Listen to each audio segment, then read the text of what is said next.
Coming up on Why Should I Trust You? Big news this week, a federal judge's preliminary ruling in the case against Robert F. Kennedy's changes to America's vaccine policies. That judge's ruling temporarily blocks every major vaccine policy change made over the past year, after the judge determined that Kennedy's ACIP committee was likely unlawfully set up and froze them in place. Today, we are joined by Dr. Kirk Milhoan, who is the present chair of ACIP. You might recall he had been on our show a while back. What does he make of the news this week? His committee was about to take up the issue of COVID vaccine injuries. So today, amidst all the fighting, we ask, is there something we can agree on? No matter whether you think the COVID vaccines were safe or causing more damage than good, no matter what, quote, team you're on, could we be doing more for those who are suffering from an injury that may have been caused by a vaccine? We'll hear the emotional stories of 3 such individuals, and we'll talk with some big names in public health. Let's get started.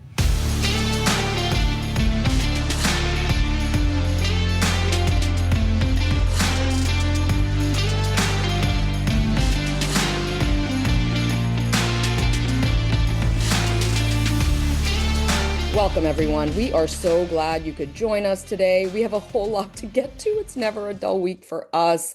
We're, of course, talking about this really consequential ruling from a federal judge in Massachusetts that puts a hold on Kennedy's changes to America's vaccine schedule, his ACIP committee, which was supposed to meet this week. We're going to be joined by Dr. Kirk Milhoan, chair of ACIP, as well as some special guests to hear their stories about vaccine injuries. And we ask some tough questions about our response as a nation to those who are suffering just like them. But first, who are we? I'm Brenda Akari. Yeah, I'm Tom Johnson. I'm Maggie Bartlett. And I'm Dr. Mark Abdumalik. Yeah, and as you know, you're listening to Why Should I Trust You? If you're new to us, this is a podcast in which we explore the breakdown in trust in public health and science and medicine. And we try and figure out if there's anything we can do to get it back. Brenda and I are journalists. Maggie is a virologist, and Mark is a doctor and a medical reporter. And just a big reminder, you can always reach us at questions@whyshoulditrustyou.net. So before we get to our guests, and look, we are packing a lot into this episode, but we think it is worth it. Tom, help us unpack what went down this week. Yeah, we're all still digesting it, but so let's zoom in on what the judge ruled. His name is Brian Murphy, and he's a federal judge in Boston overseeing the case brought by the AAP, the American Academy of Pediatrics, as well as several other medical organizations, which sued HHS over Secretary Kennedy's firing of the old ACIP committee, his creation of the new ACIP committee, and the votes that the new committee took on vaccine recommendations, and the big changes the CDC under Kennedy made to our vaccine schedule this past January without going through ACIP. So, first of all, at the outset, we have to say this is a preliminary ruling, and that seems to be getting lost a bit in our social media deluge. It means the federal judge is saying he's not ready to decide who's right here, but that this is serious enough of a situation that we need to hit pause. And what that means is the judge believes at this stage, the AAP and other medical groups have shown him they are likely to succeed if and when the full case is heard. And the judge is saying, based on the evidence and the oral arguments so far, the legal standard for emergency relief was met, which basically means allowing HHS's actions around vaccine policy to continue while this case would play out would not be in the public interest. So the judge's reasoning here is important, and how that reasoning is grounded in law. So first of all, Judge Murphy found that Kennedy's appointment of the current ACIP committee likely violates federal law because the members he selected weren't fairly balanced and lack the relevant vaccine expertise that Congress requires of this committee. So he's pointing directly to something called FACA, or the Federal Advisory Committee Act, which is designed to make sure advisory committees like ACIP have the expertise relevant to their specific function. Of course, ACIP's function is vaccine policy and advising the CDC on vaccine policy. And the judge cites HHS's own language as to what should determine the expertise of this committee. So FACA required HHS to come up with language to say this is how we settle on who should be on an advisory committee, such as ACIP. And HHS has language. that specifies who should be on that committee. So the judge cites HHS's own language, own definitions when he says that these 15 members of Kennedy's ACIP committee do not meet HHS's own bar for what would be required to have that relevant experience. And he specifically cites 6 members of the committee, including its chair and our guest today, Dr. Kirk Milhoan, who the judge says, they may be experts in their own fields, but they don't meet the standards of what it takes to be on this committee. We'll get into that. So because of this, the judge finds the committee was unlikely to be lawful. And given what he determined were the high stakes to the American public, he went ahead and froze all those vaccine recommendations we've seen over the past year, all based on this idea that the committee was not lawfully set up. The judge's second point is that Kennedy's decision and Kennedy's CDC's decision back in January to go around the ACIP committee entirely and revise America's vaccine schedule. This is the one where CDC said they were modeling it after countries like Denmark by reducing the number of universally recommended vaccines from 17 down to 11. The judge said that move was likely unlawful. And that's because Congress has passed a bunch of laws in which ACIP is recognized as the body that recommends changes to our vaccine policy. So Murphy points to those laws by Congress and says, you can't sidestep this. ACIP is enshrined in law. This is its function. And if you sidestep it like you did in January, that's a violation of law, or likely a violation of law. So on top of that, the judge finds that Kennedy, even if he had the authority to sidestep ACIP, which the judge does not believe he does, he would have to have done it in a very clear, explanatory way with a process to explain to the public why he has to go around ACIP. And he didn't do that. So that takes us to something called the Administrative Procedure Act, or APA. And that's a law that says any federal agency making a big policy change must provide a justified reason. And the judge finds that Kennedy did not do that.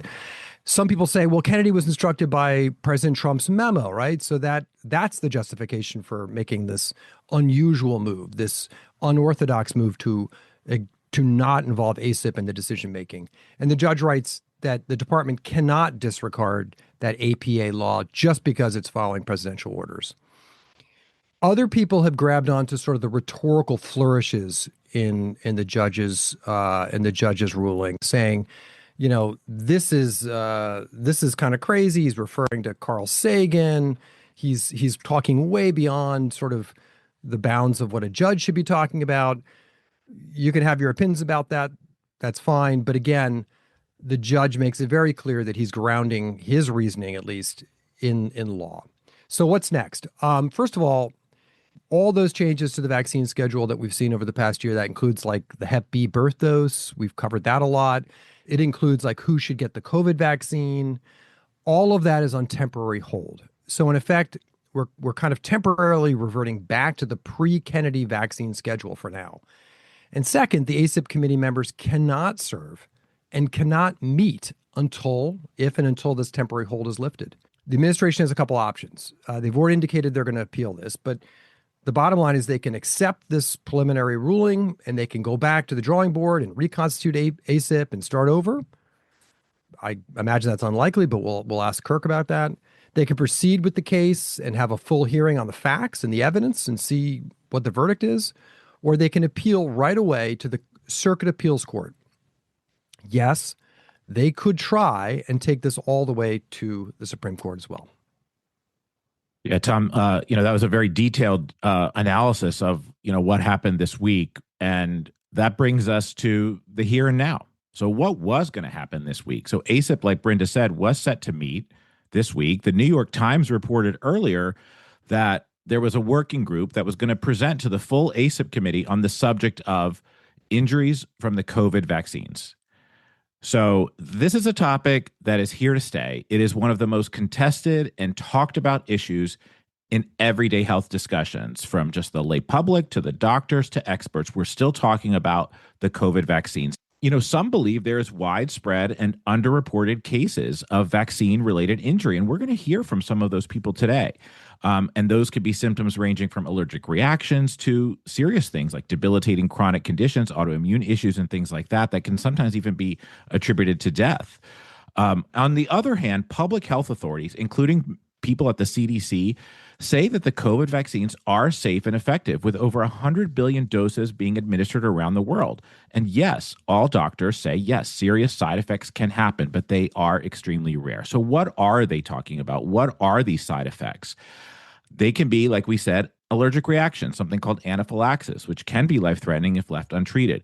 We all heard about myocarditis. Again, that's inflammation of the heart muscle. We're talking about 50 to 270 cases per million doses, depending on which vaccine and age group, with Moderna showing higher rates than Pfizer. But remember, we've also talked about the rate of myocarditis is much higher with a natural infection. Then there's pericarditis, inflammation of the lining around the heart, which we also saw maybe in adolescent and young adult males following the mRNA vaccines that we gave out. Then there's something called Guillain-Barré syndrome. That's not unique to COVID. It's a rare neurologic disorder. It's called ascending paralysis, and it happens with many vaccines, including the COVID vaccine. Now, the myocarditis signal is often used as proof that the safety mechanisms and the adverse reactions are able to be picked up. It was caught, and health officials adjusted the timing between the two shots and made some guidelines about who should and shouldn't get those vaccines and which ones. Separately, officials picked up on signs of a rare clotting condition known as thrombosis with thrombocytopenia syndrome. That's a mouthful, but basically it's talking about clots and bleeding disorders. But that was almost exclusively with the J&J vaccine and AstraZeneca vaccine, affecting about 4 per million doses, mostly in younger women. Now, that one was more serious, and it did have a 15% mortality rate, which is why we pulled back on using those vaccines. Yeah, and as Mark said, this past week, the New York Times reported that the ACIP meeting, advisors, if it were to happen, advisors were going to call for the committee to consider some big changes for how we diagnose and treat potential long-term symptoms following COVID vaccination.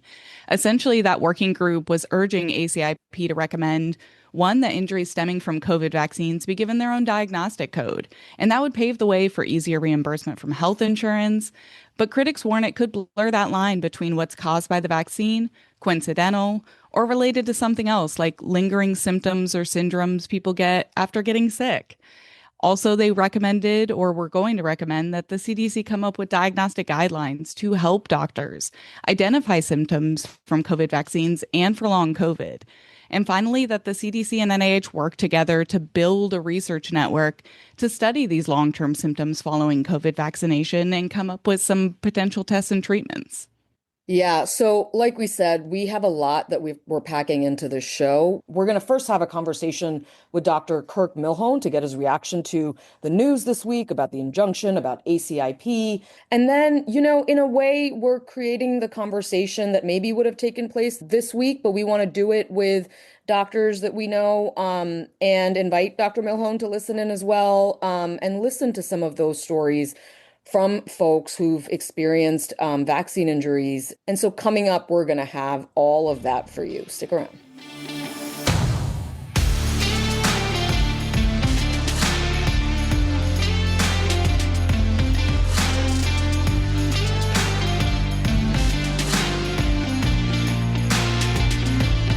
Okay, welcome back, everyone. And we want to welcome Dr. Kirk Milhoan to the show. Welcome him back to the show. Dr. Milhoan is the chair of the current ACIP committee. That's the Advisory Committee on Immunization Practices, which is the group that advises the CDC on vaccine schedules in this country. That was set to be meeting the day we're recording, today's Wednesday, until a judge in Massachusetts issued this temporary injunction. Dr. Milhoan is a pediatric cardiologist with both an MD and a PhD, and he's a former U.S. Air Force flight surgeon. Welcome back to the show, Dr. Milhoan. Thanks so much.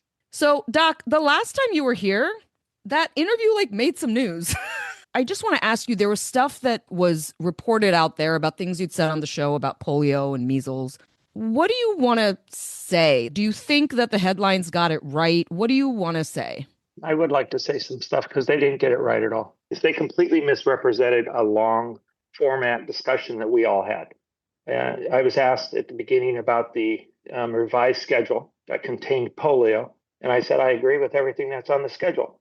And then they came out and said that I was somehow against polio vaccine because I was talking about that we have an obligation at ACIP, and I'm talking on my own behalf. I'm not talking about ACIP. Because as far as the judge is concerned, there's a preliminary stay on all of us who are on the committee. So it's, in a sense, been debanded, the committee that was brought together. But we have an obligation as time changes to go reevaluate all vaccines and the disease processes that they are set to protect us from. So this is a continuing improvement. And so when I brought that up, I was saying we have to always know what the status is of the disease and what the status is of our vaccine. Because we don't, if we have a better vaccine out there, and maybe we found unintended consequences of the current vaccine, it's okay to modernize our medical techniques. Right? So I can have that discussion and say we are reevaluating things, not because I'm wanting to take them off the schedule, because it is incumbent upon us to know what the risks and benefits are of all the products that we're recommending. So, but that was taken out to say that I was against polio vaccine and I wanted to, yeah. So it's very frustrating. I just want to say that in that moment, I think, like, in this country, as we know, vaccines are very popular. And the measles and polio vaccine, I think it just surprised people that even those would be vaccines that you want to improve on and think that they should be studied. I think that's the impression that people got, and that there was an impression that somehow that you're not satisfied with them and therefore we should look at them. But it sounds to me like you're saying that was not what you were trying to say. Not at all. I was explaining that we have a mandate as part of the charter to reevaluate the risk and benefits.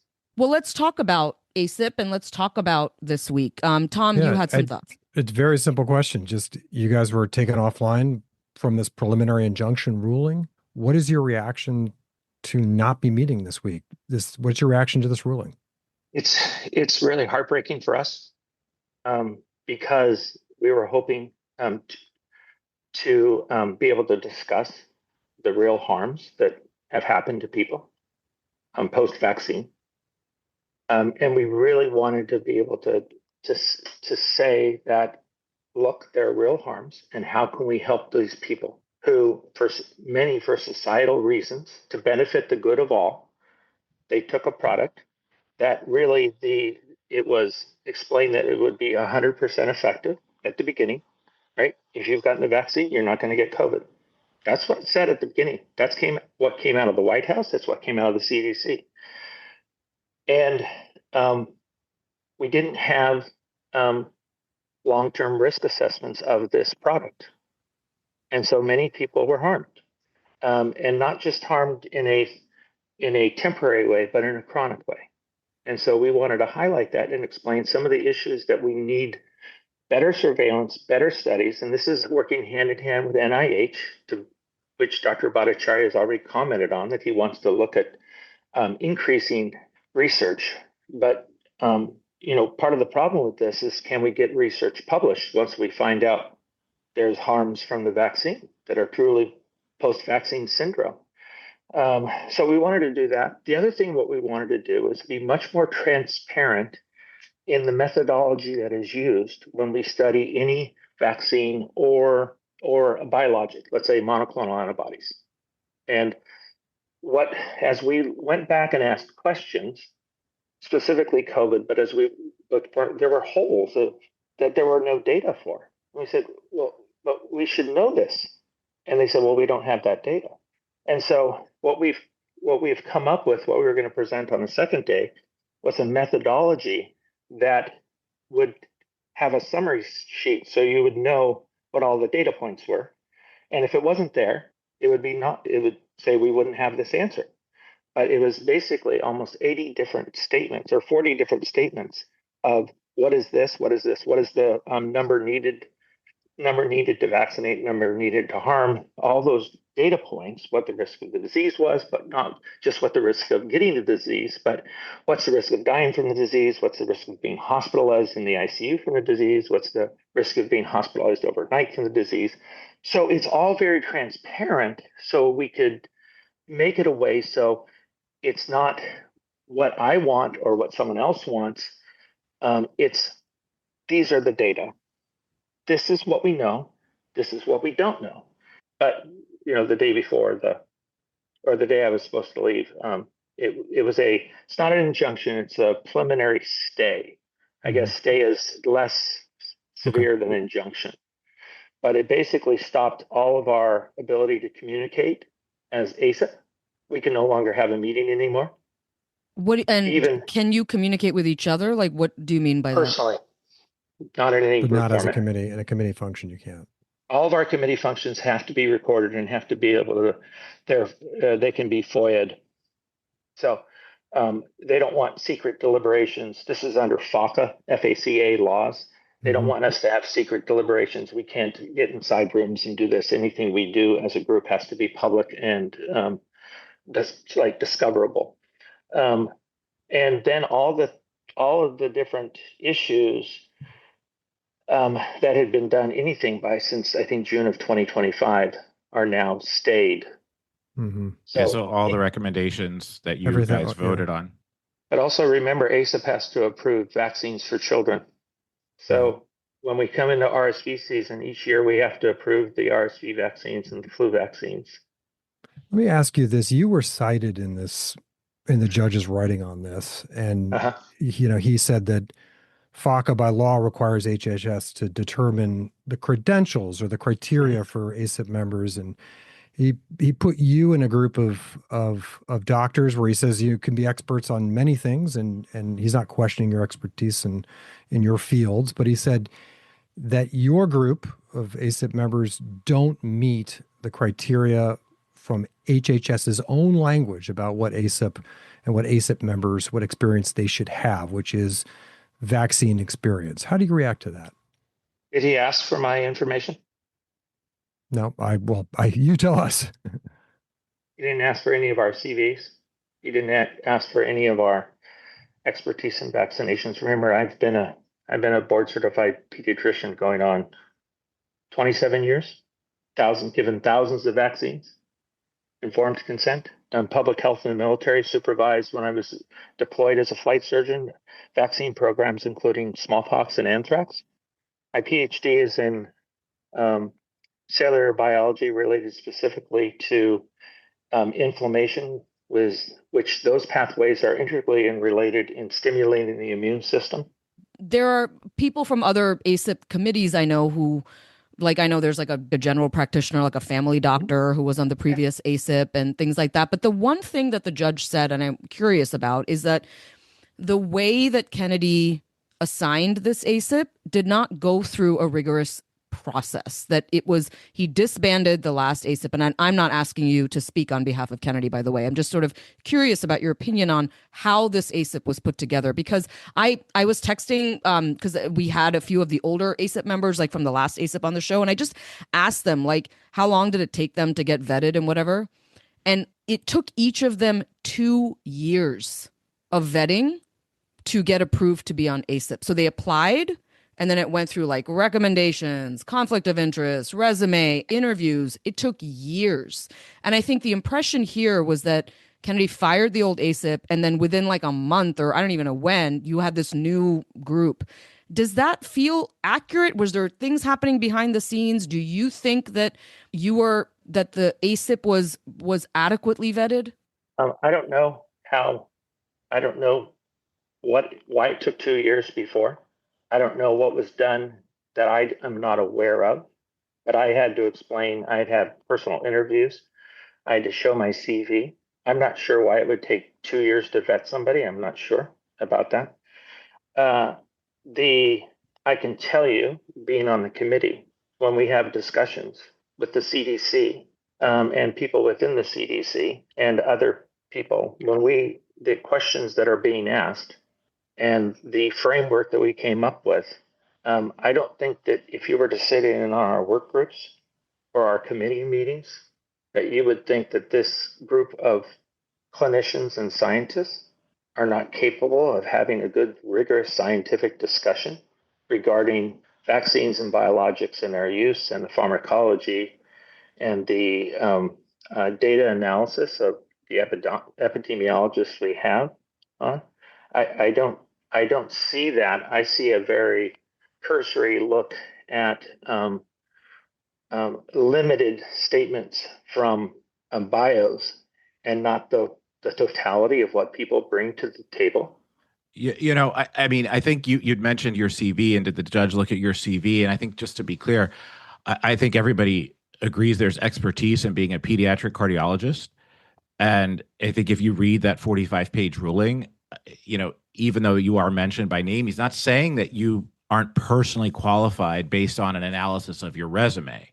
Actually, he did. I think he's saying that the committee, as constructed, kind of as a whole, lacked the required balance of expertise. It's about the composition of the group. It's not just whether one doctor is qualified. Do you feel that the group that you had brings the diverse, and Tom mentioned sort of the law. The law is that you have to show your work. You have to show that it's based on something that's scientific and rigorous. Do you feel that the group that you have assembled as ACIP meets that bar? Remember, I didn't assemble this group. Okay, let's not put places of. Yeah, that's fair. I'm not the assembler of the group. The collective CDC ACIP. Yes, you did not appoint yourself. I understand. We're not right. I was brought in. What I told you before, Mark, is these are very, very vigorous scientific people who are having very deep conversations, and we're asking questions that are very legitimate in terms of the pharmacokinetics, the pharmacology, the risk-benefit ratios. All these things are very rigorous, and we're running into places where the experts are not being able to give us answers that are fair questions that we're asking. So I would repeat, yes, I do believe it's rigorous. I do believe we have both sides. They tried to say this is stacked with anti-vaxxers. That's a pejorative term used by a judge, right? And I've been lumped into that idea that this is filled with people who are anti-vaccine. And that's just wholly untrue. That's a misrepresented. When we sign up and we agree and we talk about it, we've agreed that we believe vaccines are helpful. So you believe that ACIP is currently operating in full compliance with the federal law. Do you have any concerns about the case? Mark, I'm not a lawyer. I'm not a lawyer, Mark. Right? That's not fair. You're the chair of the committee, though. But you're asking me a legal question.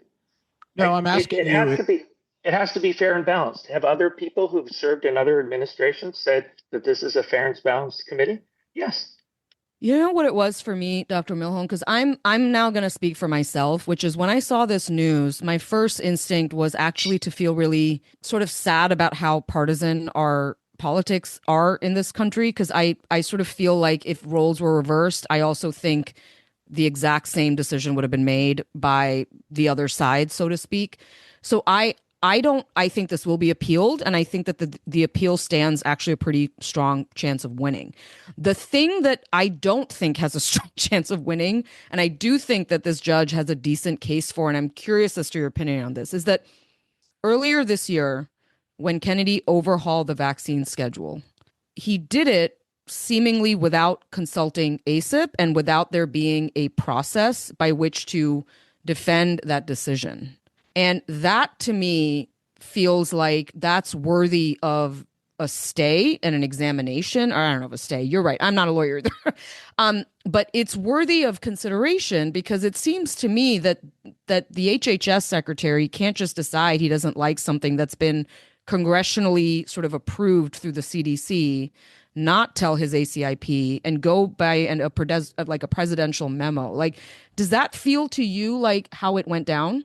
I don't know, but we just make recommendations, and a CDC director can take them, or he has the opportunity. We can make all the recommendations we want, and he can just say that he doesn't accept them. Right? I guess CDC director can trump what we do. Yeah. So I don't know the answer to that legal question. I think that it also involves an executive order from the president directed to the HHS. So I don't know. I'm really not here to talk about the legalities of this. No, that is so fair, and I don't want to put you in that position either. I think it's then I'll get misquoted about me. I think it's more like, do you remember Secretary Kennedy coming to ACIP being like, hey guys, we're going to change the schedule. Let's have a meeting about it. And then I know that there was some like note that was put online, but was there like a meeting that happened between Kennedy and ACIP and the CDC about overhauling the schedule earlier this year? Do you recall that? I mean, when this came out, I was the chairman.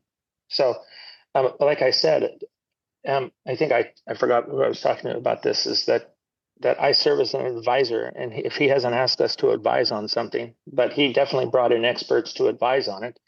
But it just wasn't ACIP necessarily, it sounds like.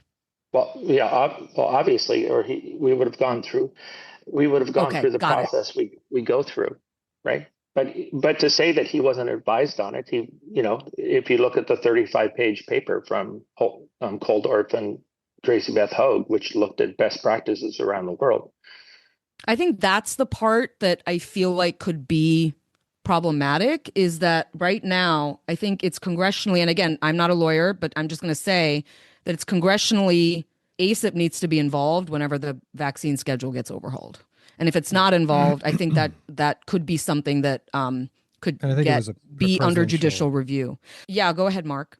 Right now, you talked about you being, I don't know if you said the word heartbroken or upset that this meeting isn't happening today. How do you feel that this nation right now is flying, without an ACIP committee? Well, like I brought up, I think there's some real issues for making sure that the poorest are going to be able to have vaccinations. And I'm not sure that was considered in the evaluation of what was going on. Now, when this thing came down on a couple of days ago, Monday, I think it was, have you spoken with CDC Director Bhattacharya? Have you spoken with Secretary Kennedy about this stay, about this order? It's come down so quickly. We haven't. I haven't had those times. Remember, I'm a clinician as well, so my time frame and everything is problematic in terms of when other things happen. We had part of this is we're still waiting for counsel to explain what this means to us as a group. I think this hasn't happened to the ACIP before, and so what do we do? Are we done? Do we go back about our business? Do we have to be concerned what might come up? Because if ACIP has very clear things. The one thing it's very much involved in is approving certain vaccinations. So they're under the vaccine for children process, which we have not taken any vaccines away from children. We have not taken any funding away. None of that has been done, even though we've been accused of that. None of that has been done.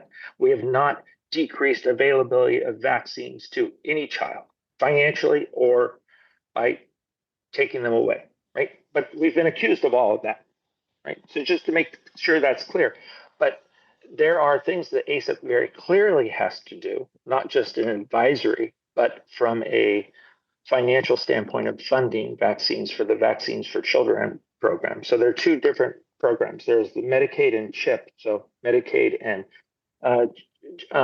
children's insurance program. And then that's separate from the Vaccines for Children, which is for other poor children who don't fit in that criteria. And so much of our discussions that we have are related to, you'll see often we take two votes. We have one recommendation, then we have to do a different recommendation for vaccine for children. And so I'm not sure what's going to happen there. And we're sort of waiting on, so what are we supposed to do in the meantime?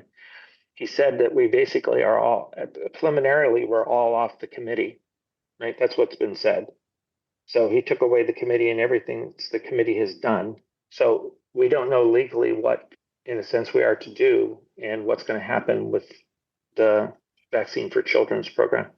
Yeah. And I just note, the changes that have been made to vaccine recommendations did not affect insurance coverage as well. That's a very deliberate thing that it seems you guys did, and the changes in January as well did not affect the status of covering these things for insurance.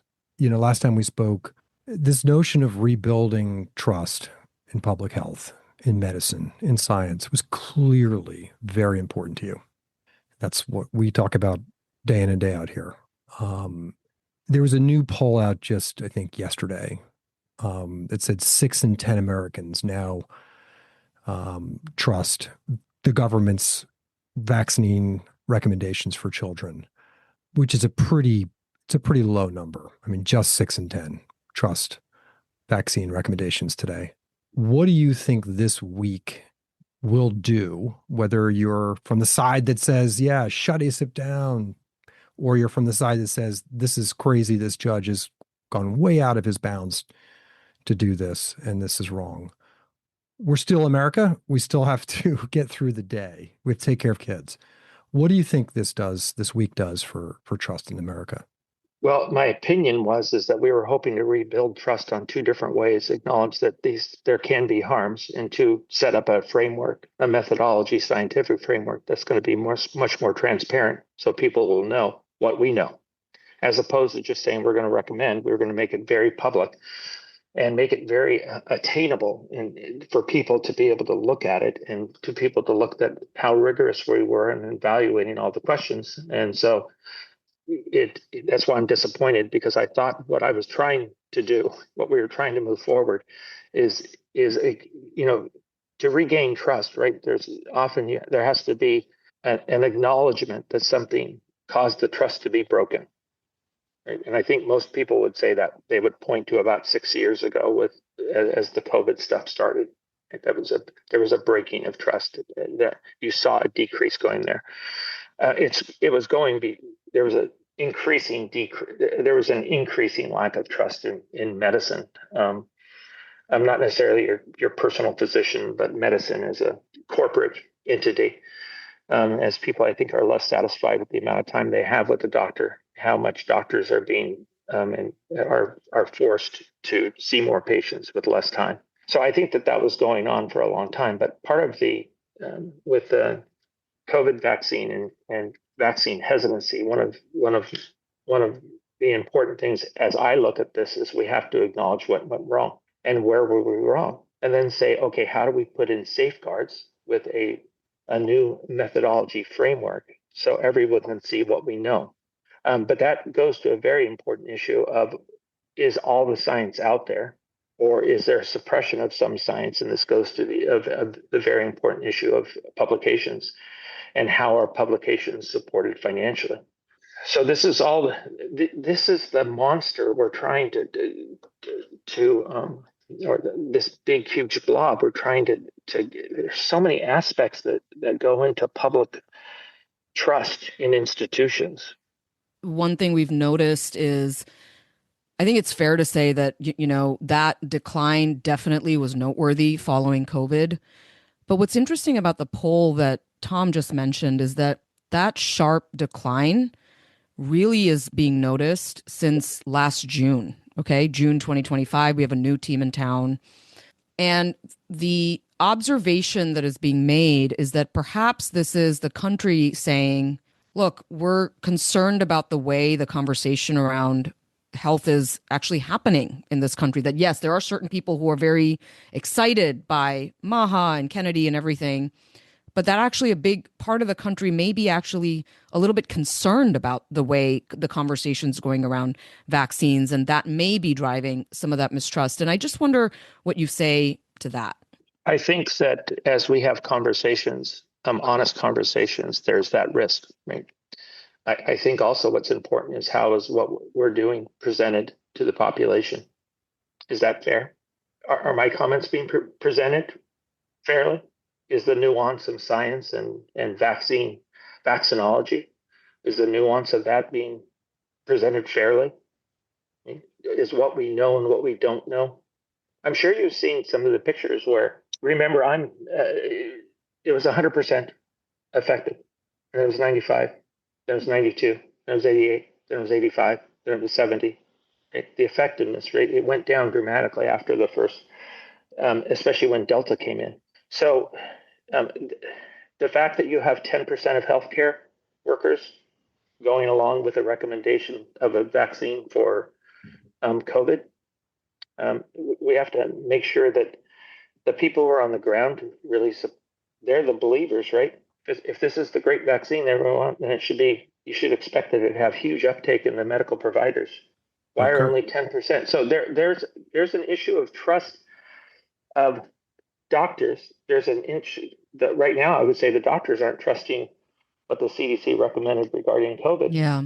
I'll say, look, I know this is I commend you for coming on. And we, as you know, coming up, we're going to be having a conversation with the vaccine injured, and you're going to stay for that. And that was going to be the conversation that you were going to have as ACIP this week. So in some ways, we keep that conversation going. And I just want to thank you for taking a little time to have this conversation with us, Dr. Milhoan. Right. Okay, welcome back, everyone. We are so happy to welcome a very special group of guests to the show with stories of COVID vaccine injury, with their expertise about this topic, with their empathy and just concern about fellow humanity on this topic. Now, we just heard from Dr. Kirk Milhoan, and joining us, we have Dr. Akiko Iwasaki, an immunologist and professor at Yale University School of Medicine. She studies post-vaccine syndrome and its similarity to long COVID. As a member of the National Academy of Sciences and former president of the American Association of Immunologists, she was a prominent scientific voice throughout the COVID-19 pandemic. Welcome to the show, Akiko.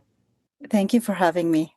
Next, we have a good friend of the show, Dr. Craig Spencer of Brown University School of Public Health. Craig is also an ER physician and has a whole lot of experience overseas caring for some of the world's most vulnerable populations. He has worked with Doctors Without Borders. He has written extensively for the New York Times, The Atlantic. He's a good friend of our show. Welcome back, Craig.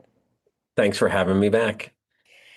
And we are joined today by two individuals who will be sharing with us their stories about their health journey. We are really pleased to welcome John West. During the pandemic, John worked as a federal worker in Washington. He now lives in Hawaii. Welcome to the show, John. Yeah, thanks for having me. And also joining us is Jane Rioseco. Jane is a consultant working at the intersection of what she describes as individual and collective health, equity, and justice, with a focus on the real-world harms caused by unregulated tech platforms. Welcome to the show, Jane.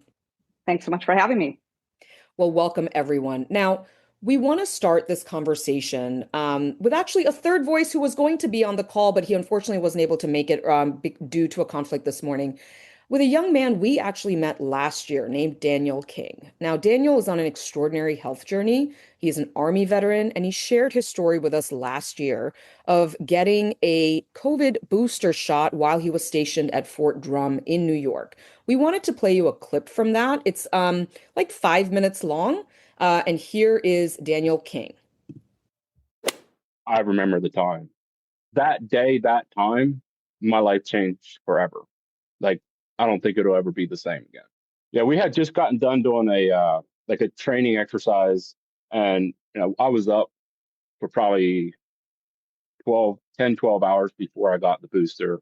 Okay, like I knew it was coming. It was just a matter of time. I went over, I got it. I was in the back of my unit for more than a couple minutes, and all of a sudden I got severe side pain, like right at the bottom of my rib cage. It started hurting like crazy. And I'm like, what in the world's going on? But I chalked it up to muscle fatigue. Like I said, we had just done extensive training, and we got released for the day. And I was so sick. Like I had a headache. Like it was like nobody's business. Like it was so bad. I don't think I really started to worry about anything until I started having stroke-like symptoms. That's when I started freaking out. And that was about 2.5 weeks after the vaccination. I couldn't move my left arm. I couldn't move my left leg. And like my left side of my face was all droopy. I couldn't necessarily form a sentence. So they did a CAT scan, and they were basically rolling out a stroke because they were 100% sure I'm having a stroke. They were like, well, did anything happen? And all I told them was like, well, yeah, I got the vaccine like 2.5 weeks ago. But then it was probably about 2 hours later, they discharged me because they said, we don't see anything life-threatening at this point. About a week after that is where my trust for doctors crashed, because I went to the emergency room again by the guidance of my primary care, and he recommended I go to a bigger hospital And at that point, I had done a little bit of research, but not an extensive amount. And I wrote some things out, and they just pretty much laughed at me, and they said, no, this is what we call conversion disorder. Discussion with my doctor, from the time I got told in the ER that I have conversion disorder till about August or September of 2022, he stopped all medical. Like, he would not send me anywhere for any kind of workup because he was like, this is just in your head. The best thing for you is to go to behavioral health therapy. No, I definitely feel like I'm just being passed along, because the biggest problem I'm having right now is they're reading my charts and they're seeing conversion disorder, and they're latching onto that before I'm even being seen by them. And as soon as I bring up the COVID vaccine, everything goes out the window. They're just like, it's in your head. I'm on this place where it could be from COVID that I had. It could be from vaccine, or it could be a combination of both. In your mind, does it matter, or is what matters to you being listened to, a treatment option, and then recovery? For me today, it matters more being listened to and a treatment option and recovery. Let's listen to me. Let's figure it out and let's move forward. If there were another pandemic today, would you get a vaccine? As of today, no. I don't see a future of the kids getting vaccinated, because this watching their dad go through this scarred them for the rest of their life. And will they trust it? I can't see that far in the future. I'm just going based off of what they talk about today. And having to take care of your dad and having to watch him go through what he's going through. And can you put into words how this experience has left you in terms of your trust in doctors, in science, in public health, in vaccines? Like, where do you? I mean, and okay, before I say it, like, I need everybody to understand, like, this is where I'm at today. That doesn't say this is going to change in a year from now, in a month from now. Like, but as of today, I have zero trust. Absolutely zero. That was Daniel King. I checked in with Daniel this morning. We did that interview about a year ago, and I asked him how he felt about doctors and science and medicine this morning, and he said his trust has gone down even further. Daniel, just for what it's worth, took the Johnson & Johnson shot and the Pfizer booster. I'd love to invite John West to go off mute. I think let's get everyone's stories, and then let's have a conversation. And just go, and we may jump in with some questions, but just kind of go. Yeah, well, my name is John West. Lived in Washington, D.C. for about 12 years, moved to Maui, Hawaii after my issues with the COVID vaccine injuries, because, I wanted to live life a little bit. But, basically what happened is, I was kind of forced to get the shot. I didn't want it. I never had COVID. So I was kind of forced to get it or lose my job. The federal government, was mandated it. I didn't want it, but I had 5 minutes left, so I got it. About a week later, my both calves started tightening up. They were like really tight. I thought maybe, I play in 3 different soccer leagues at the time, adult soccer leagues in DC. And my calves were really tight. I thought I pulled the muscles in there, So I spent about a year and a half dealing with this. Had no idea what was going on. Couldn't walk 100 yards without that tightness. And I didn't know anything about blood clots, right? I mean, nobody really does. The question I get asked a lot now is, how did you know? I was like, I didn't know until one day I felt the one in my right calf break off, go through my groin. I felt the whole thing, get stuck behind the one in my left calf. And then it was like a Charlie horse for like a week. And then my toes turned blue. And I didn't, I was going in and out of blurry vision and, sweating at night and my, cramps. And I had no idea that this would be a blood clot. But one day when my toes were so blue, I was like, this is something serious. I got up at 6 a.m., went straight to the ER, and they admitted me right away.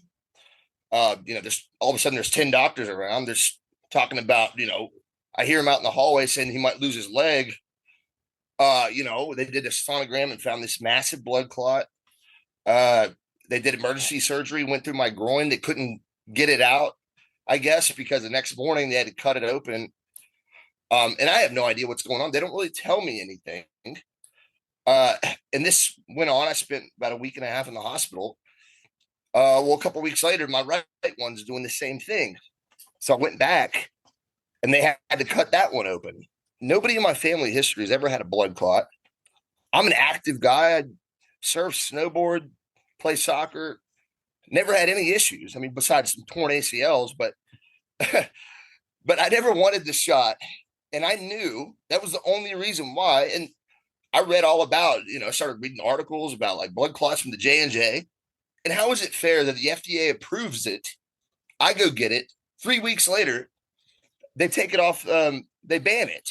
So I'm like stuck with blood clots after, the government takes it off. How is that fair to me? So no, I don't trust the system. I don't trust big pharma. I don't trust a lot of doctors because of this, because, I realized that, they were being paid off by, it's not fair. And I get really frustrated because I still have pain in my calves. And they put me on Eliquis. It was a blood thinner, which was became the number one drug in America at the time. So now I got to deal with that. Not knowing when the next one's going to appear. I had a lot of problems with my blurry vision. And John, let me ask you, what were your views on vaccines before this happened? What are your views now?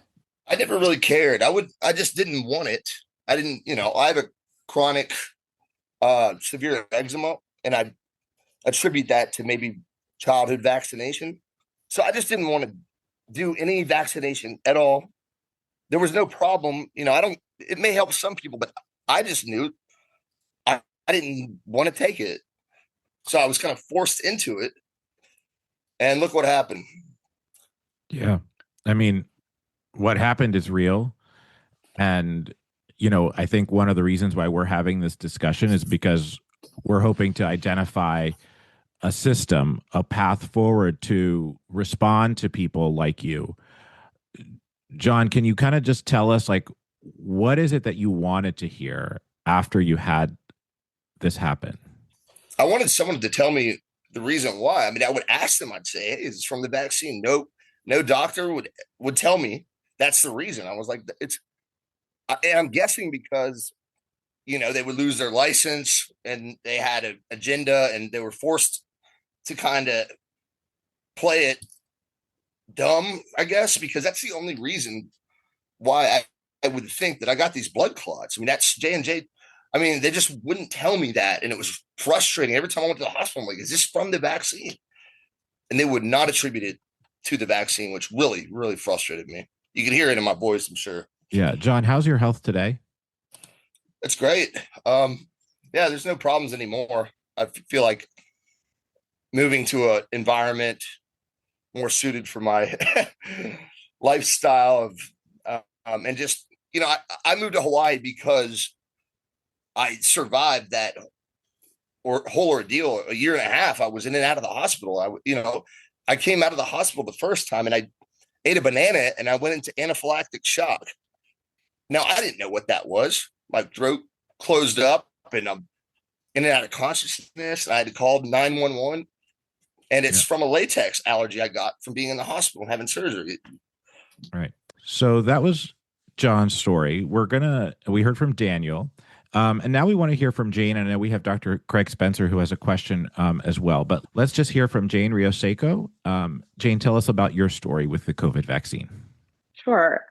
First of all, thanks, John and Daniel, for sharing your stories and for everybody for being here to listen. My name is Jane Rioseko. I'm currently in Portland, Oregon. And I'll start by saying what I say every time I walk into a doctor's office or a healthcare practitioner's office. I'm pro-vaccine. I follow science. I am pro-public health as I understand public health concepts. I suffered a life-changing, debilitating injury to my third COVID Moderna vaccine 4 years ago. And I have been on a long and extremely challenging road to recovery. Prior to my vaccine, I was actually doing public health advocacy, working alongside Craig and other doctors in the country, really trying to drive a public health narrative that was rooted in science, rooted in equity, rooted in integrity, and working really hard to protect folks from getting COVID, and really excited about getting the vaccine myself.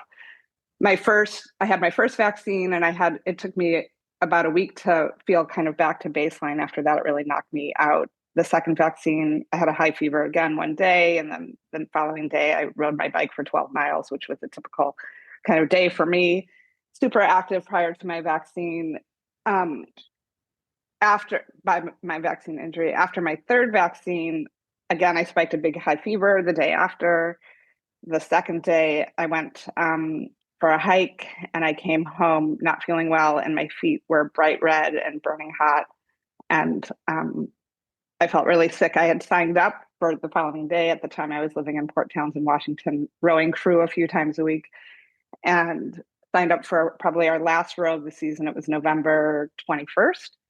I woke up in the middle of the night with like a raging, crazy, worst ever of my life headache, took some Advil, tried to get back to sleep, should have canceled my row, got up, attempted to row. Halfway through the row, I had what I now believe to be my first POTS episode, where my autonomic nervous system went offline and my blood pressure and my heart rate were dysregulated. And I had to get pulled off the boat, taken to shore by a chase safety boat, taken to the emergency room, where they ran a million tests. Nothing came back indicating any cardiac issues, any stroke, any, no blood work was off. And once I was stabilized, they sent me home, and, maybe I was dehydrated. They did pump some fluids into me. I went home hoping, to feel better in the next few days. And I just got worse and worse, and spent a few years not being able to hardly function at all beyond, the bare minimum. I cut back work to half time and worked primarily from bed. I, some days could make it to the grocery store, leaning on the cart, nervous that I might pass out. Looked longingly out my window at people who were taking walks. Prior to my vaccine injury, I was probably hiking 20 miles a week, rowing crew a few times a week, doing various other types of exercise, super engaged in work and family life, and it just altered the course of my life. And I've spent the last several years exploring all different modalities to regain my health, and have made some good progress, but at enormous expense. Mm-hmm. Yeah, Jane, what you're describing is I think something that a lot of people have heard about. I think you were also opened up by telling us your view on vaccines. I mean, were you the type of person who was like clamoring for the vaccine? Remember those days when we didn't know who was going to get it and the priorities? I mean, were you excited to get it? Like, what were your thoughts on going into this? Yeah, I was. I mean, Mark, to give you a little bit more context, I was working alongside emergency medical professionals for, the first 16 months of the pandemic. And at that point, I guess we were, a year and change in, and listening to their stories coming out of the ER, and understanding like their own trauma from seeing people who were dying from COVID, and really listening to the science as it was coming out, and trusting the science. And in many ways, I still do. I don't believe the COVID vaccine to be benign for everybody. Mm-hmm. And part of my recovery has been understanding why it would have been contraindicated for me, and what are my health constellation issues that led to the vaccine, and addressing those has been part of my, recovery. But yes, I was eager to get the vaccine, very much so. And partly because in any crisis that we face, or any challenge that we face, populations who are more marginalized by systems of oppression were being more heavily impacted. And I work centering those most vulnerable. And, I felt really like it was the right choice on behalf of the collective and on my individual health. I'm also a mother, to get the vaccine. Yeah. So has this changed your view on vaccines in general, all vaccines, or are you just putting an asterisk on this COVID vaccine? I mean, have you gotten other things, let's say the flu shot this year? How are you approaching all of that? It has not changed my view on vaccine science in general. I don't believe that the COVID vaccine is benign for everybody. And no, I did not get a flu vaccine. And I'm working with various healthcare practitioners who would tell me that that would be contraindicated. Mm-hmm. And so I'm not getting it. But I'm glad other people are getting it, Mark. And I'm glad other people are getting it, because then there's going to be less flu circulating. And I certainly don't want to get the flu. So, yeah. So, we heard from Daniel, just to summarize, the 3 cases and 3 people. And thank you so much for sharing your stories. These are difficult things to share, especially in our world. And I think one thing that we have here is that there are doctors who want to hear this. And there are public health officials who want to hear this, and that we can have this discussion and still, still believe in science, and still believe in patient care, and still believe in individual autonomy, and still believe in, the good of the community, keeping that in mind when we're getting vaccines. So Daniel talked about, pain and some serious neurologic symptoms that can never be explained. He kind of has sort of this like mystery category or mystery bucket of COVID vaccine injury symptoms. And then we heard from John, who, his are very well described. It's almost like his are quote unquote textbook. We learned about it. They're clotting. We can have lab tests. We have imaging. We have things that really show it very clearly. And we have interventions. And he did have some interventions. And then Jane, your story is, almost in the more difficult category, because it's so vague sometimes. It's, a phrase, autonomic dysfunction. What does that even mean, really, right? It's multi-system. It affects head to toe, really, but it's so hard to pinpoint. And it's so hard to then, have an intervention. But we have somebody here who's going to, I think, help us put this in perspective and help us figure out how do we approach this. We have Dr. Akiko Iwasaki. She is an immunologist and professor at Yale University, again. She not only studies vaccine syndrome injuries, but she also studies long COVID. And I think if we heard from a lot of patients with long COVID, it may be hard to even distinguish. Is it a long COVID symptom, or is it a vaccine injury symptom? So I want to turn it over to Akiko, who can kind of give us your perspective on what you heard, the different vaccines, the different clinical pictures, like how common is this? What does this look like in your practice? Yes. So, well, first of all, I'm really grateful to Daniel, John, and Jane for sharing their stories. I've heard stories like this from many, many people. So just before I begin to even discuss this, I'm an immunologist. I study vaccines. I actually study vaccines in order to develop better vaccines and vaccines against the infectious diseases for which there are no current vaccines available. So this is my sort of life work, is to study the immune system, develop better vaccines. But, during the COVID, we studied also the acute severe COVID and long COVID. We know that about 10% of the people who get infected develop long COVID. And that sort of, the symptom clusters are very heterogeneous and also multi-system involved. And so not everyone has the same set of symptoms, and not all symptoms are very specific. In fact, there are clusters of symptoms such as, fatigue and post-exertional malaise, shortness of breath, POTS, and many, many others, over 200 symptoms that are reported.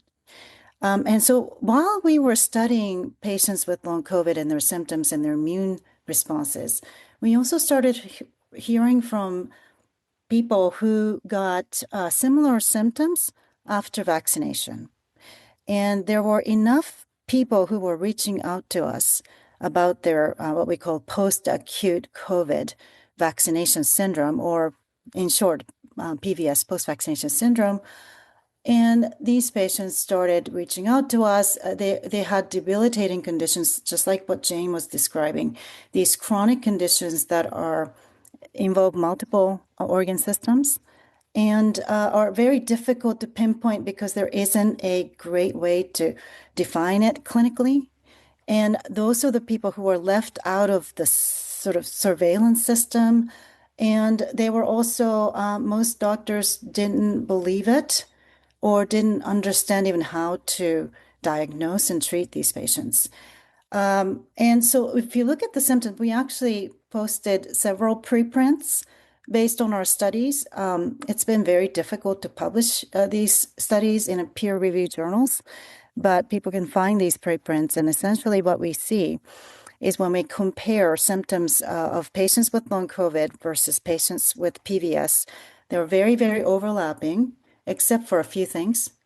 Loss of taste and smell and brain fog is more highly reported from long COVID patients, whereas neuropathic pain, burning sensation, tingling, and these types of pain is more often reported by the post-vaccination syndrome patients.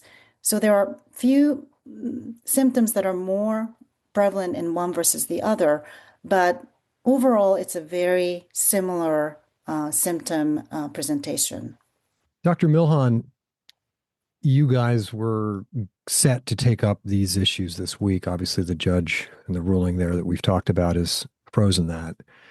I just want to get your reaction to what you heard with these really brave individuals that are coming forward in such a divided country we live in right now over this topic, and they're sharing their stories. And, one phrase that Daniel mentioned, he said, he's hearing from doctors, this is just in your head.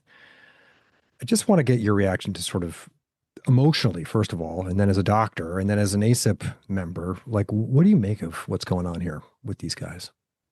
Yeah, thank you. I'd also like to echo what Akiko said. Thank you for being brave enough to tell your stories. As a pediatrician, one of the books I read as I was going through medical school was called "The Child Should Lead Them," and it was a story of a Yale pediatric hematologist oncologist, Diane Comp, who she committed herself if she was going to be there when children recovered from cancer. She would also be there when children didn't recover from cancer. And so I think when we as physicians give a medication, give a treatment, give whatever it is, we have to be there with them all the way through. And so you hear this abandonment, and then not only an abandonment, but a secondary psychiatric diagnosis going with it. I remember the first time I started seeing I've been seeing long COVID for a while. I started seeing those things. I lost, after Delta in July of 2021, I lost my smell, and I still don't have it back. So I understand these things. I understand the brain fog. I understand, and actually, if you look at it from a pathophysiological standpoint, losing your smell actually changes your amygdala, which changes your sort of fear of failing. So a lot of people lose their sense of urgency to do anything. So I understand all those things. So I live as a person who intervenes in patients' lives, but we have to be there at the end. So the first time I had a patient come see me, and because I'm a cardiologist, I'm a pediatric cardiologist, but the adult cardiologists were abandoning these patients. I had someone come to me and they said, this was the exact story. He was a sailboat captain on the island. And he said, after the vaccine, I couldn't run anymore. I was on a treadmill, and I used to work out every day, and I just couldn't do it. And I went to the doctor, and the doctor said, I think you're depressed. He goes, I'm not depressed. No, you're depressed and you have anxiety, probably some depression. I'd recommend you get some psychiatric consultation. And then he was brushed off. What Jane's story is, this is a story. Recently in one of my pediatric cardiology clinics, I had 9 out of the 11 patients that came to me were complaining of this dysautonomia. It's not all POTS. Sometimes they just are sitting around doing nothing. They're not even standing. It's not postural. And their heart rate goes up to 180. And they're just sitting there. Kirk, can you explain what POTS is just really quick? Because I think a lot of people aren't going to know what that means. Sure. So it's just quick, postural. So a change in posture, lying to sitting, sitting to standing. Orthostatic means basically when you stand up and just stand, tachycardia syndrome. The difficulty is that the tachycardia is sinus tachycardia. That's normal tachycardia. So when you run, you have your heart rate elevates, which is called tachycardia. But it shouldn't run when you're just sitting down or standing up. It'll increase a little bit, and then it should come right back down to normal after you stand, after everything equilibrates. Um, but this is debilitating because people can't move anymore. Like Jane's story. Jane's is a classic story. But what happens is the cardiologist would get a Holter monitor, which is an extended monitor to watch over it, to look at it, the heart rate. And they go, oh, it's all sinus rhythm. It's sinus tachycardia, but it's sinus. So they go, it's not a problem. And so a whole collection of patients have been said, there's nothing wrong with your heart. Well, there might not be anything wrong with their heart, but the coordination between the adrenal glands, the autonomic nervous system, and the heart has lost its ability to work together. And so the autonomic features, the automatic features of your body called the autonomic nervous system are no longer working automatically. The problem is when I wrote in my diagnosis one time that this could be post-COVID, it could be vaccine, it could be mast cell activation syndrome, it could be chronic inflammation response syndrome. I got called on the carpet to the head of the hospital who said, because another doctor complained about me that I would dare to say that this could be possibly vaccine injury. And they said, what are you doing? What kind of quack are you that you would say it could be the vaccine? Because what people had said is, well, we don't know what it is, but we know it's not the vaccine. How many times have you heard that? We don't know what it is, even in our medical journals. Well, we know this vaccine is safe and effective. They use those subjective terms. Do we really? Have we done Kirk, the study? let me bring Craig in because I want to underscore something you just said, which is I do sense from many in public health, and I think I put myself in this category too. I'm just going to be vulnerable for a second that because I do support vaccines, because I've taken them, I've had a positive experience, knock on wood, with them. Which I do as well. Yeah. So. I'm so humbled by your stories, and I'm also just thankful that was not, an experience I had taking the COVID vaccine. But I do think, Craig, that there sometimes seems like acknowledging COVID vaccine injuries on the part of some folks in public health feels like a betrayal of vaccines to them. Do you think we're doing enough for this community? Thanks, Brenda. And similarly, I want to thank John and Daniel, and of course, my good friend Jane, for sharing your stories, which I know isn't always easy, and everyone here just for listening. There's a couple things that I want to say here. One is I want to make what should not be a controversial statement, and that is that vaccines are both incredible and have saved millions and millions and millions and millions of lives. And we know that there are people who have had side effects from vaccines. It is listed on the CDC's webpage. It was there before a year ago when it comes to compensation. We know in the aftermath of the 1976 swine flu crisis where folks were vaccinated and developed Guillain-Barré, we know that there are longer term implications from vaccines. So that should not be something that is controversial. I want to thank Akiko for all of your work that you've done, but also drawing this comparison between the infectious process as well as the post-vaccine experience for many people. And this brings me back to the end of April of 2020, where I was treating patients in the emergency room in New York City. And in March, I saw lots of patients. I was talking to Jane, I think, on a daily basis at that point. I was seeing patients. I was talking about it on the news. I was writing about it. And I so distinctly remember this moment at the end of April 2020, when there was a young woman, late 20s, early 30s, who was sitting on a stretcher and was talking about her experience of what may sound kind of like dysautonomia or POTS or something like that. And I remember walking by just as the resident was saying, have you spoken to a psychiatrist about the brain fog and all these things that she was explaining? And it hit me so hard at that moment because I had a viral illness a decade ago. I survived Ebola. I was lucky in that a year later, I was able to run a marathon, but I had brain fog and I had a whole host of other long-term sequelae. We know that a big chunk of Ebola survivors have long-term sequelae, and Ebola and COVID are not the same, but viruses can have similar responses on the body.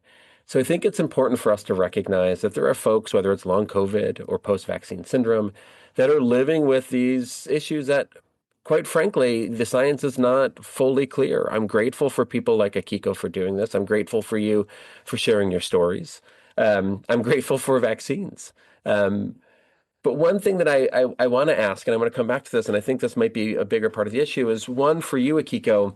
You mentioned kind of in passing that it was difficult to publish these pieces, and I'd love to hear more why it's difficult to go from preprint to journal. And then I want to talk about or ask you all a question, Daniel, Jane, and John.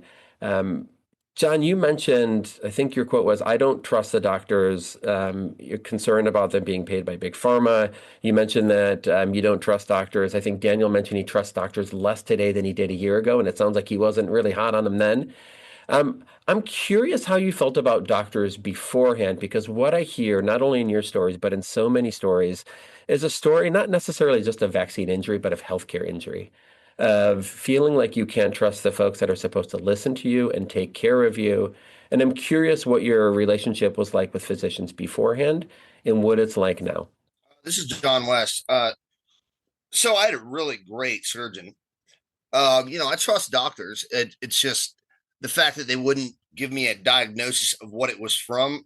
A deep vein thrombosis is what it was, and I had a pulmonary embolism. But great doctor. They just couldn't tell me it was from the COVID vaccine, even though I knew it was, because that's the only thing that changed. And not to mention, the J&J got taken off the market 3 weeks after I got it for blood clots. So obviously, but I just got really frustrated because they would not tell me it was from the COVID vaccine ever. Like they just would not put that, and I'd ask every time, I'm like, is this from the vaccine? One nurse did wink at me right before I went under. And I was like, and I slept really good during that surgery because I felt like, okay, somebody's telling me but I just think that they were hindered. And it was nothing against the doctor, it's just what they were forced into, basically from whatever was going on inside that whole segment of, being forced into being silent. I just had a question based on this topic that Craig brought up of infection versus vaccine. And I thought, Akiko, maybe you could jump in and talk a little bit about what's known for post-vaccination syndromes, what's known for post-infection syndromes, and address that diagnostic challenge that some of our lived experience guests have really hit on. Let me address Craig's question first, and then I'll get to you, Maggie. We have posted, and I'm grateful for the fact that there are these preprint servers now where you can post your findings before peer review and publication. And of course, as scientists, our goal is to have peer-reviewed publications on every study that we do, because we want to make sure that it is consistent and up to the standards of scientific criteria for publication. But for some reason, it's been difficult to get these post-vaccination syndrome papers published, whether it be the symptoms description or comparison of post-vaccination syndrome to long COVID symptoms or biological analysis of post-vaccination syndrome. And we've gone through many, many journals, some of these papers, and I don't think it's a coincidence because I published a lot of papers. And when we submit similar quality papers on long COVID or effectiveness of vaccines or something that's more in line with the, immunology sort of accepted benefits of the vaccination, I don't have so much difficulty getting this published. So I think there is a sort of, people who are defenders of vaccines, which I am. Some of them might feel that publishing such a study might fuel more fear in people. And even like I've been called irresponsible for even asking the question of what may be underlying these post-vaccination syndrome because of the potential that it could be used by anti-vaxxers to fuel vaccine fear. So I think all of these things are underlying the reasons why it's very difficult to publish these papers, but there may be other reasons. Okay, so to get back to Maggie's question about post-vaccination syndrome versus post-infection syndrome, as I mentioned, there are many overlaps in symptoms, except for the ones that I delineated, which are slightly more frequent in one versus the other. Since we have only done one study of biological analyses from 42 patients with PVS and 22 controls, it's still really too early to say what may be causing these symptoms in people. But as I said, we apply the exact same rigor of science as we do for long COVID and the exact same panel of assays that we do for long COVID. And what we're seeing is that there are some overlap, such as we see elevated antibodies against Epstein-Barr virus in people with PVS compared to controls. And that's what we saw for long COVID. And we also see a spike in circulation. That's also something that we see more often in long COVID patients than controls. So there are a couple of things that we are seeing that is similar between these diseases. And then there are other things like T cell phenotypes and antibodies that are distinct. So, I don't want to sort of collectively bunch these diseases into one category because it's not very helpful as scientists to be sort of merging some diseases that we don't understand. But it is important to compare and contrast these diseases. Kirk, I know you have your hand up and you have a question, but, as the chair of ACIP and, you've raised concerns about vaccine risks. I want to know how you, from your lens, and, you're at the kind of what we call in medicine, sometimes the end of a funnel. Like a lot of people with these complaints, they come to you, because of your experience and skills as a pediatric cardiologist. How do you weigh their concerns across the data, the millions of doses? I want you to tell us how you approach a patient with your expertise, but still acknowledging that you are the chair of ACIP, speaking for all Americans. And what is your understanding of how frequent these vaccine injuries actually are? Thanks. For one, I'm not speaking as a ACIP chairman. I'm speaking out of my own opinion and my own clinical experience. Yeah, because I'm the chair of this conversation, Kirk, right? But I acknowledge these are my different categories that I live in. And this goes to the reason I raised my hand is that, remember, we don't have two pure groups. We don't have three pure groups. You don't have a group that never had COVID. There are very few people who have never had COVID. We don't have a group that had COVID and nothing else necessarily. It's a smaller group, or a group that had vaccines alone and never had COVID. Most of what we're having is a huge overlap. People who had COVID then got the vaccine, people who had the vaccine then got COVID, one booster or one shot, two shots, different types. We have mRNA platforms, we have DNA platforms, we have many different hybrids. And in the data, what's hard when people come to me is I just try to find out all the information. I always ask them, when did you first have COVID? Oh, I haven't had COVID. Okay. When did you first get a vaccine? Which vaccine? When was it? How many have you had? Right? So I'm trying to get all that information because my confirmation bias is I'm a pediatrician, and I work in a hospital, so I see the sickest kids. I see this. So I have to come and acknowledge my confirmation bias is that as a cardiologist, I'm seeing all the kids who come who, let's say, either have long COVID or post-vaccine syndrome, right? So I think when you talk to pediatricians who are in the hospital, we have a confirmation bias of we see the sickest kids. So I look at through a lens of I have a concentration, which is a very good point, Mark. I have a concentration being at the end of the funnel, but I need to be able to be honest about that I'm reporting all that I see. A lot of people don't like it that I say I see this in people who just had COVID alone or no vaccines, because they want to make it all about the vaccine. And I won't say that because it's not all about the vaccine. So then you look at what do these vaccines have in common with COVID? They have spike protein. Well, my PhD was in endothelial pharmacology and physiology. So I understand all the pathways that the spike protein activates to cause whole body inflammation. Right? I understand because it works through the endothelial cell.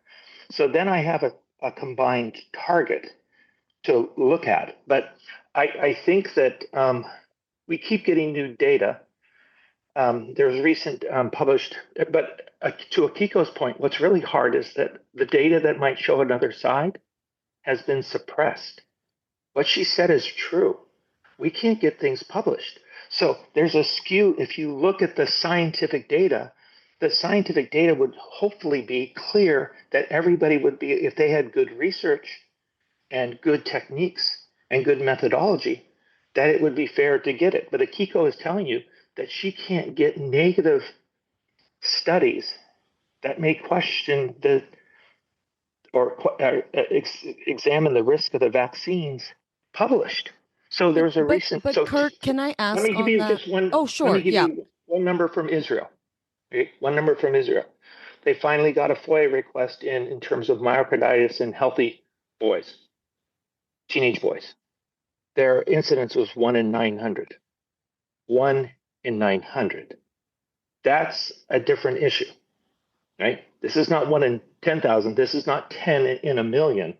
This is 1 in 900. But if you do population, you might not see that. If you look at fractionating things, then you can see about individual risk, which is what Jane was talking about. Her risk is different than my risk. So at the same time, we have to look at how do we help the whole world, but how do we protect the selective risks? Dr. Milhoan, would you say that the example of the Johnson & Johnson vaccine, where a signal was caught and then action was taken, is actually an example of a system working? That, I know we're talking about, potentially studies being suppressed and things like that. But when I look at that, it's interesting. It could be seen as a Rorschach test, right? That it's an example of a system working, or it's an example of a system that's putting out bad products and harming people. But to me, it's sort of, I think there was, somebody get my back on this, but like, I think there was a study to show that like what the process was, how the doctors figured out that there was this, that there was clotting, and that they sort of like responded to it. And I wonder, first I'm going to ask Kirk and then Craig and Akiko about this, that isn't that an example of a system working? Yes, that's an example of the system working. Let me give you what Martin Koldorf said. You know why Martin Koldorf was kicked off the ACIP during COVID? Tell us. Martin Koldorf, the immunologist from Harvard, because he didn't believe they actually, when they compared the Pfizer data to the J&J data, they saw similar clotting. So why were they taking? So he was speaking out in defense of J&J, that the clotting was similar to Pfizer and J&J was picked out. So this is where you go back to the idea of where is the influence happening, because he was removed from the committee. He made this in his personal statement in September of 2025. You can look at it. He made it as part of his personal statement because they accuse him of being an anti-vaxxer. And the reason he was removed is because he did not support taking J&J off if they weren't going to take Pfizer off. Yes, so I want to raise one issue as to why it's so difficult to survey and quantify the number of people who are getting post-vaccination syndrome, as opposed to something that's clinically defined, like a blood clot or myocarditis or pericarditis. There are ICD-10 codes. There are ways to survey these types of occurrence in post-vaccination versus pre-vaccination, vaccinated versus unvaccinated. And those things work in terms of either active surveillance or retrospective surveillance to detect signals. Because And doctors know what to look for. There's like a set criteria of signs. exactly. And you can like even mine the electronic health records, look at the ICD-10 codes, right? I mean, it's something that works, Brenda. And that's why these signals are detectable. And I also have to say, when we published the, immune responses in the kids with myocarditis after mRNA vaccine, second shot of the mRNA vaccine, that was not a difficult thing to publish because the world sort of already accepted that these are the side effects and they're elevated in, young boys and so on and so forth. So that wasn't as difficult. But what I'm talking about is a collection of these sort of long COVID-like symptoms. It's very difficult to define clinically. There's no ICD-10 codes. There is no clinical definition. There's no recognition of these diseases. And that's why it's really hard to come up with a prevalence of how many people have these things. It's unlikely to be, 1 in 1,000. It may be 1 in 10,000. We just don't know what the number is. But that's the other frustration. We can't even, look at the data right now and say how many people have And is these. that because there's a culture here that we're describing that there's a resistance to acknowledging this? Like, why is that not the case? Why don't we have those things? Well, remember the journey of long COVID, right? It took a long time and an amazing advocacy by the patients to get an ICD-10 code and a clinical definition. And that took, years to get this. And we're still debating what is the best clinical definition of long COVID.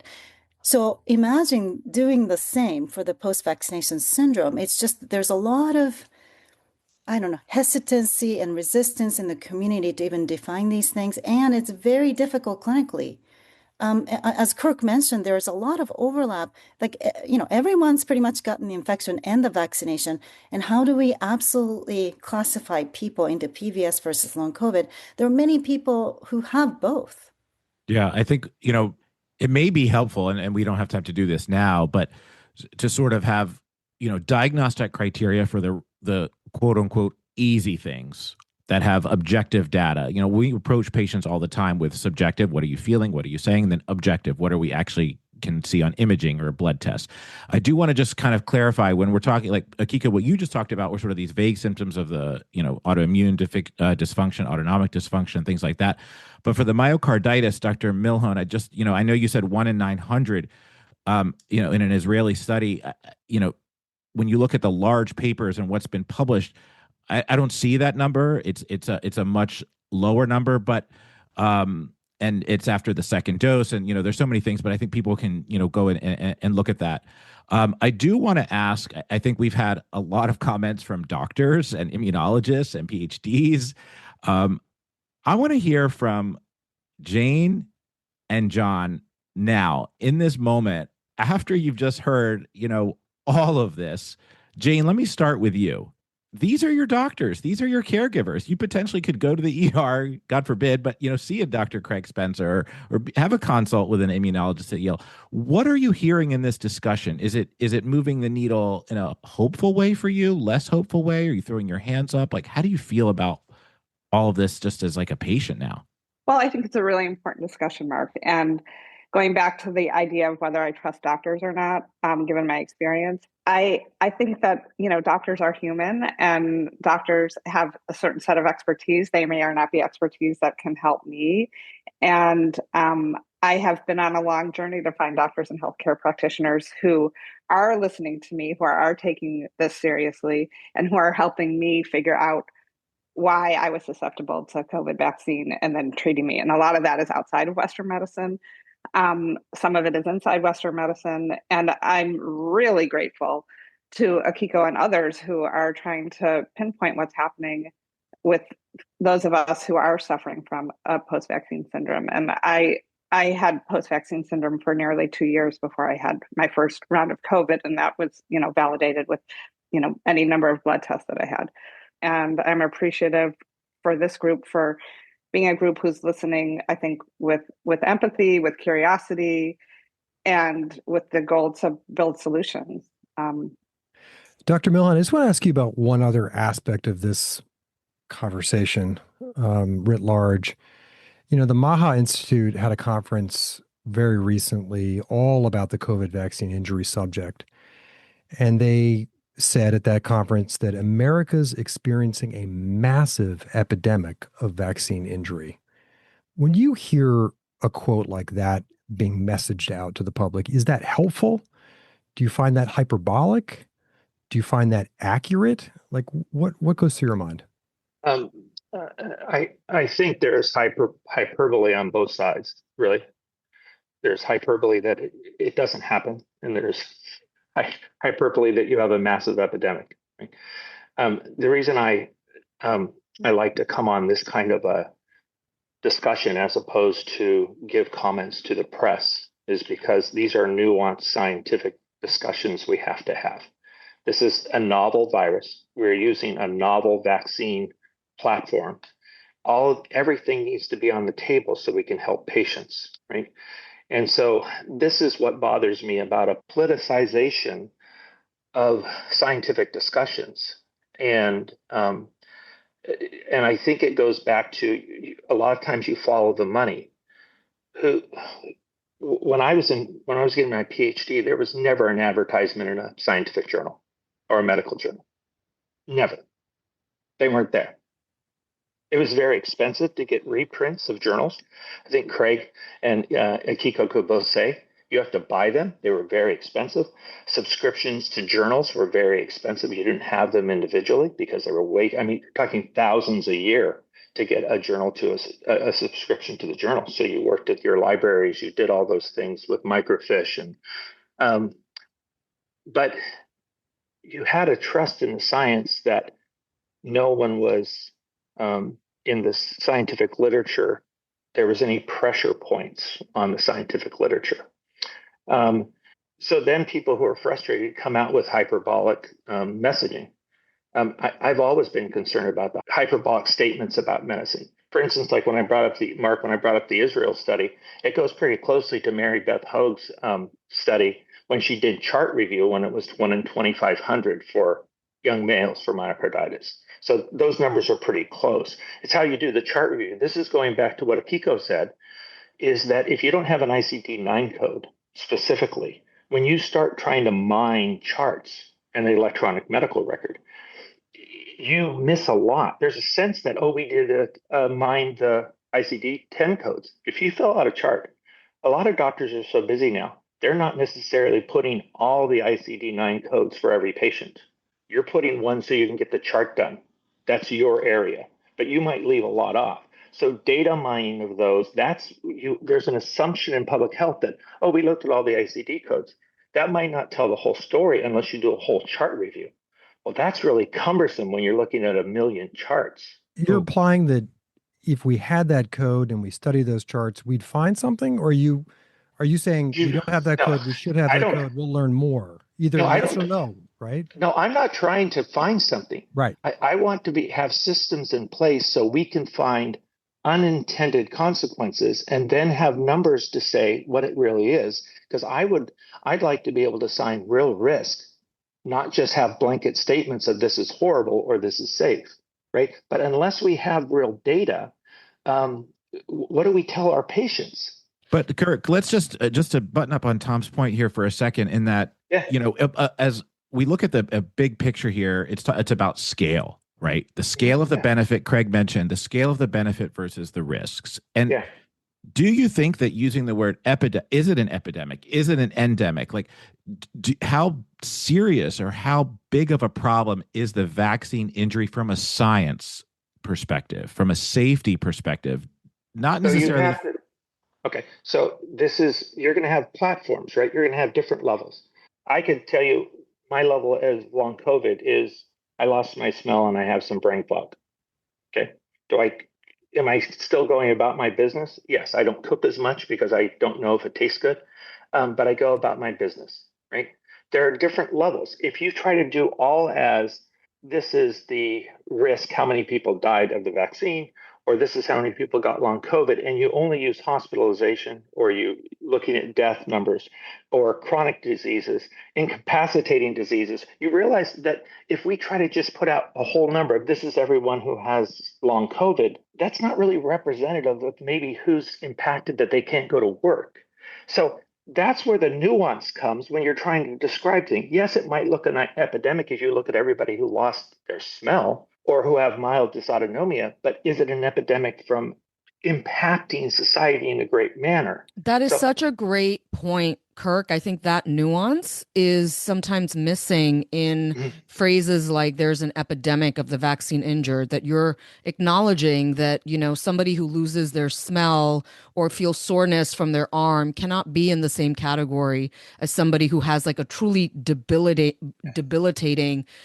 Craig, I'd love to bring you in, get your reactions. I know that you had your hand up for a little while. Go ahead. Yeah, I just want to say, Kirk, I agree with you on the hyperbole. I'm glad you agree that there's not this massive epidemic, but I'm also glad that we can all recognize that this is clearly an issue. And I also recognize that there's kind of this dichotomization of what we talk about or how we talk about identifying these injuries. And I know that a large part of the discussion now is that systems like VAERS and others are not perfect and are not safe. And I think that that is correct. Obviously, they're not perfect, then they can be improved. But I do want to go to something that you mentioned earlier, Brenda, is the fact that like the J&J side effect was discovered so quick. Like you found a signal of like 1 in a million.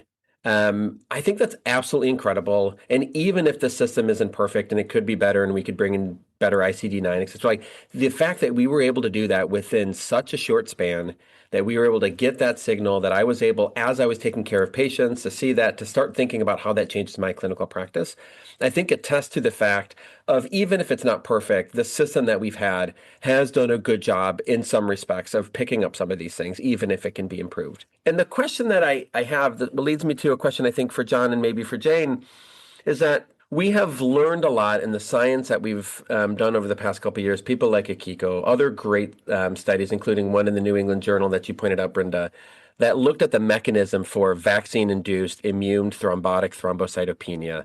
So essentially those blood clots that were being caused by the J&J and the AstraZeneca, the adenoviral vector vaccines. And they were able to figure out why so few people had this side effect, because it involved a mutation and a genetic disposition. And so few people had both of those things at the same time. And I'm curious for you, John, and maybe Jane, looking at your own experiences, knowing that the science on these things is getting better and better and better and better. And now we know exactly which folks probably shouldn't be taking an adenoviral based vaccine. Jane, now you know that people with certain syndrome shouldn't be taking certain vaccines. Does this change your thoughts about whether you'd be more willing to get vaccines, about your thoughts on vaccine safety and science, and where the research itself needs to go? John West, I'll probably never get a vaccine again. I wouldn't recommend it to anybody. I mean, it might help some people, but for some reason my body was telling me not to take it. I didn't have COVID, so I didn't think there was any necessary mechanism to take it. So, but I was forced to take it. But it was weird. My body was saying, "Don't take it, don't take it." And I kind of got forced into it, and look what happened. And so in the future, I'm not going to take any vaccine ever again. And that's just me. I don't care what it is. I think I've lost all interest and trust in the system with that type of thing. I mean, it's not fair to me that they forced me to get the vaccine, the J&J, take it off the market 3 weeks later, and I'm stuck with blood clots in the hospital, for a year and a half. Almost lost my leg, almost lost my life. I had a pulmonary embolism. I mean, it's not fair. And so, no, I don't trust the system. I will never take a vaccine ever again. John, can I ask you a quick hypothetical follow-up to that? Because what I hear now is that people don't take vaccines because they don't have to live with the reality of measles and polio and these other scary things that don't exist as much anymore. I'm curious, in a hypothetical scenario in which there's an Ebola outbreak in the US, and Ebola is scary and nobody wants that, and there is thankfully a vaccine now. There wasn't a decade ago when I was treating patients. Like, if you were concerned that there was an outbreak of something scary like this, where the risk is really high and it's real, do you think that you'd reconsider your stance on vaccines? I would consider it if I had some really good, studies that came out and, it wasn't just put together in a couple months. I might take ivermectin. I would consider a vaccine. Yes. I mean, if Ebola is scary, pretty scary things, I would definitely consider it, but I would like to see some long-term studies on it. I think a lot of this COVID stuff was short-term, no studies, and just they threw it together, forced to put it on the people, and that wasn't fair. So yeah, I would consider it. Thanks, Jen. Jane, what about you? That's such a great question. First of all, at this point, I'm not in a position health-wise to take a vaccine, and also I've been advised not to, particularly an mRNA vaccine. And those are from docs at University of Washington. Never take another mRNA vaccine. So it would, for me, depend on the vaccine and what I was trying to prevent. And I would like to be able to call up Akiko and say, hey, what do you think based on the research that you're seeing and my constellation of health issues, and whether or not it was in my best interest to take it. So I would be doing a lot of deliberation.